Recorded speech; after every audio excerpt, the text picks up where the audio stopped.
Welcome back to the Nintendo PowerZone. It's your boy, Nice1983 with another brand new unboxing video. Guys, today we have the Magic Ball Pokeball Power Bank. I have wanted this product ever since I saw it on Amazon.com, but sometimes I don't like to do a lot of online shopping. I like to have the instant satisfaction of getting something and having it right away. So I kind of held off on it, but I was at a flea market this weekend and they had it for sale there. It was a price that was too good to be true, and we'll get into that in the review. But for now, let's just go ahead and take a look at this box. It's just a pure black box, just gives you nothing but specs. That's pretty much it. Let's move over to the side of the box. Not a lot going on there either. The back of the box has the instructions, lets you know that this thing needs to be charged for a full 8 hours before use. But guys, whoever had to write the instructions for this clearly did not speak English as a first language. Not really a big deal. Let's just go ahead and move on to the top of the box real quick. And then you just have the Magic Ball logo. Alright guys, what we're going to do now, let's go ahead and get this thing unboxed so we can take a look at the product itself. Alright, it is unboxed and here we have it, the Pokeball Power Bank. It looks pretty damn good, guys. At first, I thought that it was a weird design choice that they left some white portions of the ball showing. Thought maybe that was just an aesthetic choice, but turns out this thing is actually supposed to light up. There are LEDs within the ball that basically have this function as a mini light, which is something I thought would be super awesome, and I did not know that when I bought it. But taking a look at it, it looks really damn good. It does give you that Pokeball vibe. I'm loving the design of this. Right there in the center of the ball, instead of having your standard Pokeball trigger, what you have in its place are the two ports. You have the USB-C port to charge the device itself, and you have the USB port to go ahead and charge any of the devices you need to charge, like your cell phone, your tablet, potentially your Nintendo Switch when that baby comes out in March. Alright guys, let's go ahead and take a look at the side of the Pokeball, shall we? Alright, moving on to the side of the ball, it looks really clean. You see that black line right down the center. You see the silver on the bottom just looking epic. The red at the top. And you just see where the LED light is supposed to shine so bright. Alright guys, let's go ahead and move on to the back of the device. Alright guys, on the back of the Pokeball Power Bank you do see some awesome stuff. Some information right there. It is a 10,000 milliamp per hour battery pack, so it's gonna get you about 8 hours of extra charge time, which is excellent if your phone is a battery drainer. You got your FCC regulations, and right in the center of the ball is a lanyard, so you can go ahead and attach it to a book bag, your purse, or whatever, just so you can find a way to secure it, because this power bank is a little large and very oblong, so it's not gonna fit in your pocket like a traditional power bank. Moving along to the other side of the ball, it still looks great. Alright guys, let's go ahead and move back to the front. Alright guys, before we go any further in this review, I've got the power bank in my hand right here. And I really wanted to show off the fact that this thing is supposed to light up. Let's go ahead and talk about how I got this. I got this at a flea market and I got it for 10 bucks, which is a huge steal. And I didn't think twice about it at the time, and I probably should have. I do know that these things are retailing anywhere between $25 and $40. I saw it at the flea market, and it was just a chance to instantly have it, not wait for shipping or anything like that. I didn't think that it wouldn't function properly. As far as the LED lighting is concerned, my button to go ahead and engage that feature is broken. It does not turn on the LEDs, so I cannot show you the functionality of the white lights, which is a bummer to me. This thing still looks good and I love its design, but it's a bummer that it doesn't quite work as it's supposed to. I don't blame that on the product itself. I blame that on the retailer who sold it to me knowing that. I won't be going to that particular merchant at the flea market again, and this is a great flea market. There's one thing about Florida, we have great flea markets and we have great deals down here, and you usually get a good amount for your dollar. This one unscrupulous retailer will not dissuade me from giving this product a good review if it deserves one. That being said, I am still really bummed that I cannot show off the LED light function of this device.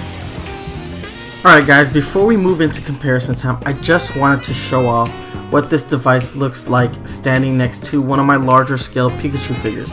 You see how big the power bank is in comparison to this Pikachu figure, so it is a very good sized power bank.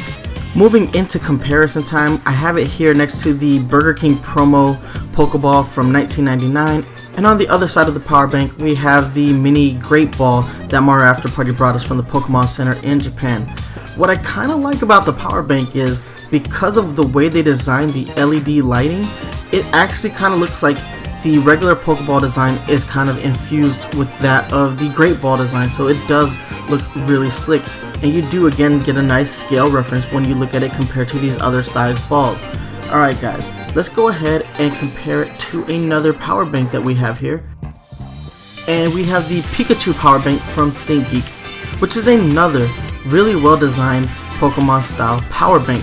The difference is that the Pikachu power bank uses two AA batteries and is not rechargeable, which is going to make the Pokeball power bank from Magic Ball a much better product because I don't have to go through the trouble of unscrewing the back and adding AA batteries, which is again a flawed design. ThinkGeek, you really made a well designed product with this Pikachu power bank, but you screwed up when you put AA's in this thing. You screwed up hardcore. Alright guys, let's go ahead and show off the functionality of this device. Let's see if it actually can charge a phone, since we already know that the LEDs aren't lighting up.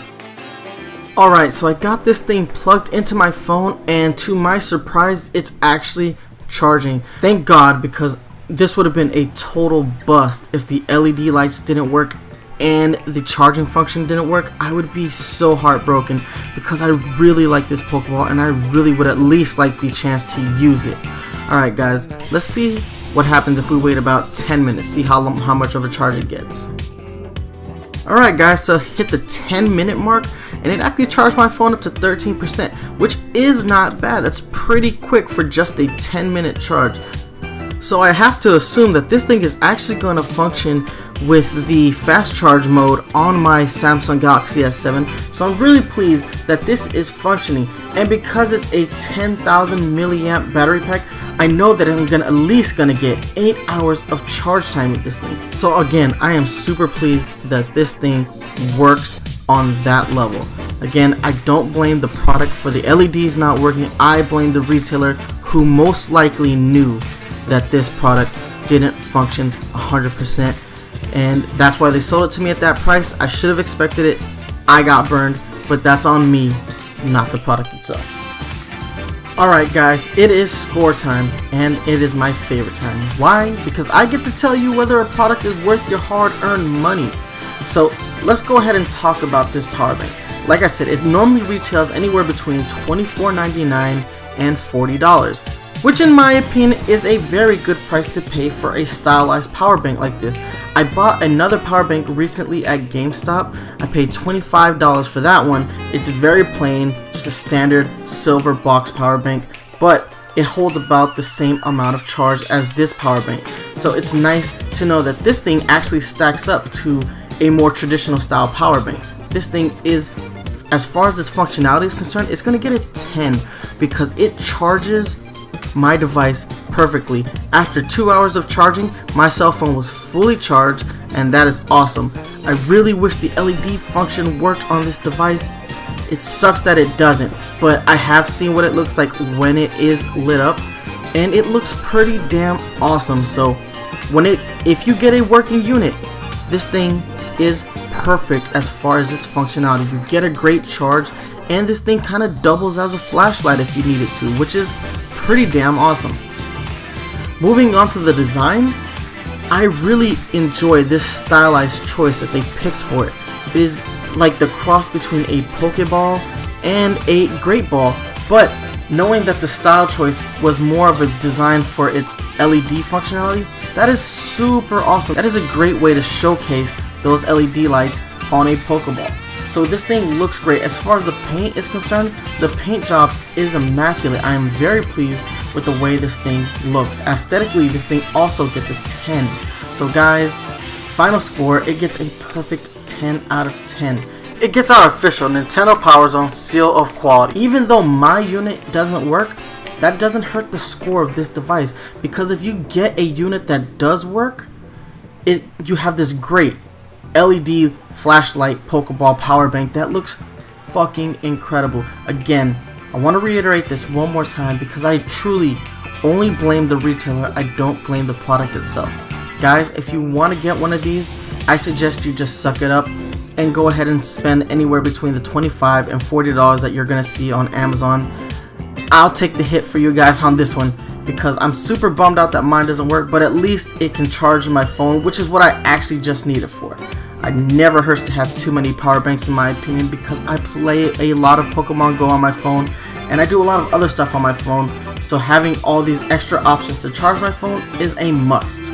So guys, it's time for me to let you go, but before I do, gotta hit you up with these social media links. You can hit me up on Twitter at nice1983.